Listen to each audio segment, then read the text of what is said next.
It's a long delay before the lights came on. It was exactly the same last year. There was a very long delay. They're all in position, the two lines of cars.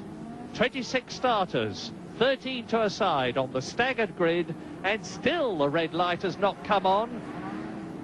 And this is a time of enormous stress. Now it's got to be going less than 7 seconds, and it is. Senna gets away. Prost, fantastic. Senna left on the grid, and they go flying past him. And this has given Prost an enormous advantage. Berger second, Capelli third, and it looks like Warwick up into fourth position of the arrows, and Senna has really got himself a problem now. Disastrous start for Ayrton Senna. Berger really charging, having a go, chasing Prost, but that has absolutely put the race into Prost's lap. Potentially, what Prost will desperately be hoping for now is that we don't get any rain early in the race, because the weather is very marginal indeed, and of course if we get rain and people come in for tyres, then the race is stopped and we get a restart, and that would be to Senna's advantage. Now this was a little bit of a copy. Here we see the start again of Nigel Mansell in Mexico a couple of years ago when he was stood a chance for the championship, and Senna really must have just about stalled his engine on the line. He must have dropped his revs, and an absolute disaster. Remember, Mansell had the car in third gear in Mexico. I don't know what went wrong at Senna's start, but it certainly is a personal tragedy for him. And he was in 14th place. Ayrton Senna. Prost leads, Berger second, Capelli third, and a sensational start with Ayrton Senna down in 14th place. He has got it all to do. 1 lap completed, 50 laps to go, and Ayrton Senna is now starting to carve his way through the field. And in a situation where the Brazilian was as tight as a violin string when this race began, he must be even now very, very worried in the cockpit. And Prost in fairly comfortable shape, and really it's going to be a long, long time, even with the power of the Honda, the turbo Honda behind him, that Senna's going to take to get through the field and to mount any challenge to Prost. Remember, Prost has to win here to keep the championship alive, but he's still got to win, or at least beat Senna in Australia to be champion. But now, on the second lap, Alain Prost leads. Berger is in second place. Look now as they come through to complete a lap for Ivan Capelli in the leading 3.5-litre engine car, and there he is. It's a very close thing. McLaren leads, Ferrari second, and then the March third. And Senna really charging through the fields. This is a chance. Now Senna, the pressure is now off Ayrton Senna, and I think we might see a really outstanding drive from Senna as he fights his way back. Well, Prost, of course, this tremendously mature man who has won 34 Grand Prix, is in a strong position at the moment. 9.5 seconds ahead of Ayrton Senna on this, the third lap, and still leading. It's Prost on lap 3. Senna, there he is. Now, let's see. There in front of Ayrton Senna is Alboreto. And Senna is past both the Benettons. And Ayrton Senna has got past the comparatively easy people that he was behind. Now he's got the tough nuts to crack, because Alboreto in the turbocharged Ferrari is in fourth position, then Alboreto fifth, in sixth position Boutsen, and Senna goes through, right almost onto the grass. Tremendous stuff there from Senna, so he really is charging, and this should be quite something to watch. He muscled his way past Michele Alboreto then. You're going to see very soon Gerhard Berger losing his third position to Ayrton Senna, who's closing up visually all the time. Well, he's got no motivation at the moment because he's not going anywhere. But there's Senna. He's ahead of Berger. So Ayrton Senna is now on lap 11 in this tremendously exciting and significant Japanese Grand Prix, up into third position. He has come up from 14th to third. It is wet. Those tyres are getting some shine. We're not getting any spray yet. You can see water on the camera lens there. So the rain is coming down. And this is a great dilemma for Prost, because he won't want to push too hard, but if he gets too cautious, Senna is going to catch him hand over fist in these sort of conditions, because they're the sort that Senna will revel in, and the pressure is very much off him at the moment. The course is starting to get very damp indeed. They're going to have to make a decision about tyres before very much longer. Both Prost and Capelli, and you saw in the background Ayrton Senna. Ayrton Senna is starting to close on the battle for the lead. And that is a pretty good example of just how treacherous the conditions are, because we've seen 2 or 3 spins since we had this little bit of drizzle. So certainly the track is very slippery, and you see Senna, as I predicted, when the conditions got a bit treacherous, is catching Prost very fast. He's now under 6 seconds behind teammate Alain Prost. Capelli, I remind you, has got a fuel advantage as Cathy, followed by Arnoux, goes through, striking sparks from the ground, and they're about to be lapped, and you can see Senna getting closer all the time. Behind Senna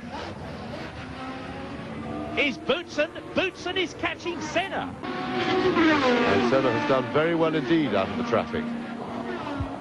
Yes, Senna has no hesitation to dive in where Alain Prost sometimes does, and that's not me saying it, that's Alain Prost. And look how close it is now. This is lap 19 in this 51-lap race, and we have the first 3 men together, with Ayrton Senna having fought his way up from 14th to 3rd after a terrible start.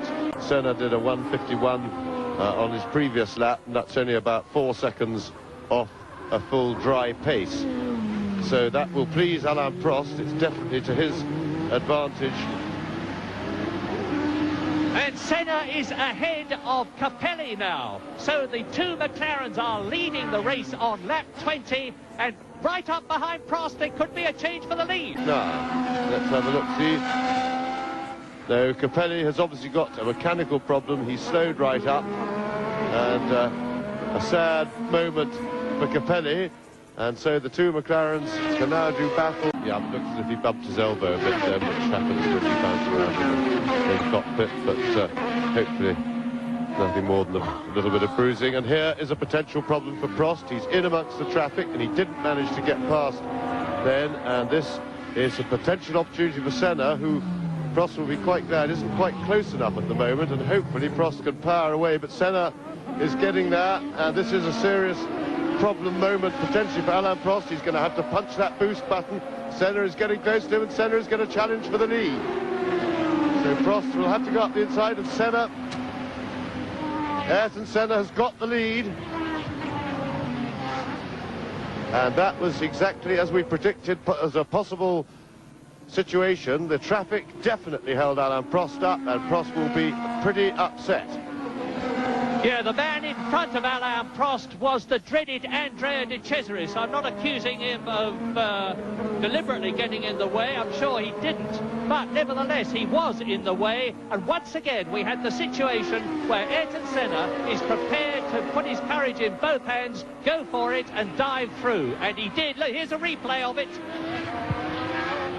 Yes, well, Senna had the momentum there. Prost pushed him up a bit towards the pit wall, but didn't take the inside line. But Senna had the momentum to go past, and quite frankly, De Cesaris was completely at fault there, and Senna doing just the right thing. Prost set a fastest lap, so Senna responded by going another 10th of a second or so quicker.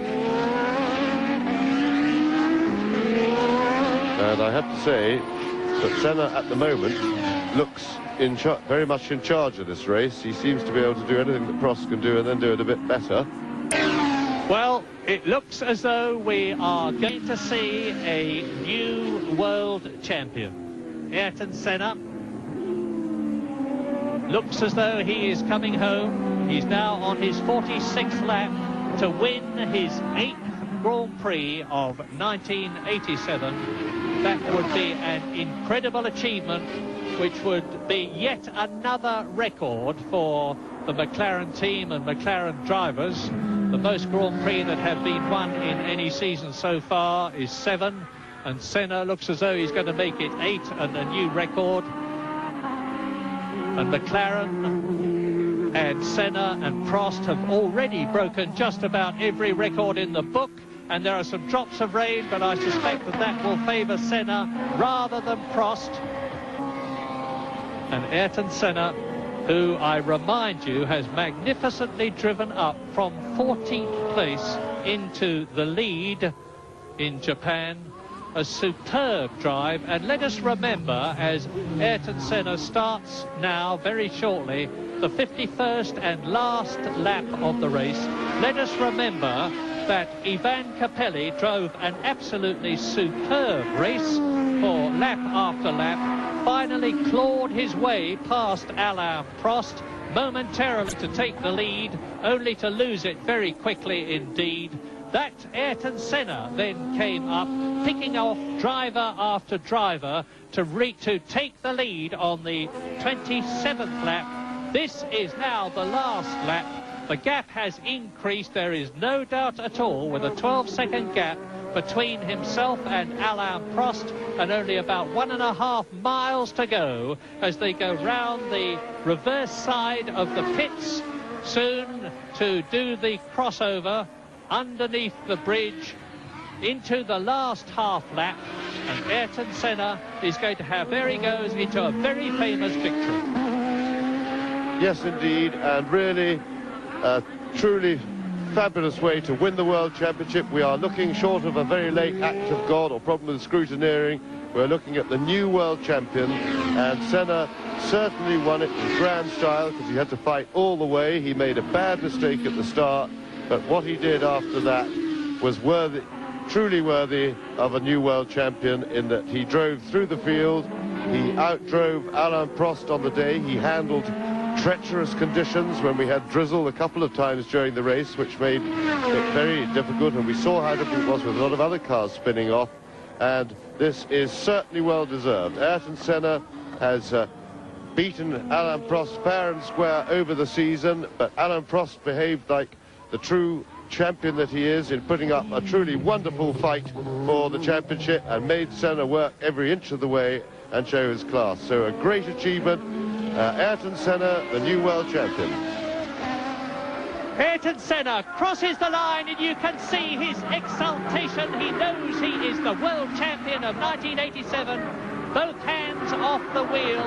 This man, who is usually very quiet and calm in the cockpit, reaches his hands up to lift his visor. Alain Prost crosses the line in second position, and that is yet another first and second places for McLaren. The new world champion, Alain Prost, finishes in second place. Thierry Boutsen there comes home in third position for the 6th time in 1987. Gerhard Berger looks as though he's going to take that 4th place by keeping ahead of Alessandro Nannini in 5th position, with Riccardo Patrese getting a point for the Williams-Judd team in 6th place. And that means to say that Ayrton Senna, with a very happy Ron Dennis there, has scored 88 World Championship points, which is 15 points more than the highest ever in the history. And look, he's saying to the camera, I am number one, I've done it. He's very happy indeed. Yet another record for McLaren. Yes, and that is the greatest moment in any racing driver's life, and it's one that will stay with him, I'm sure, with feelings of great pleasure for the rest of his life. A lot of the other moments in the career are fairly fleeting, and one is straight back to the grindstone even after a great win in a race, because the next race doesn't go away, and that's what you have to concentrate on. But winning the World Championship, apart from anything else, he's now got several months to cogitate it. He'll have a lot of work as well, but the euphoria of winning the championship, funny enough, even makes the grind of a lot of appearances and work with the public and travel that the sponsors then want to inflict on a driver, because obviously their investment, that's where they reap the benefits of their investment in that driver, and even that becomes relatively painless, tiring, but not too painful. The euphoria is that powerful.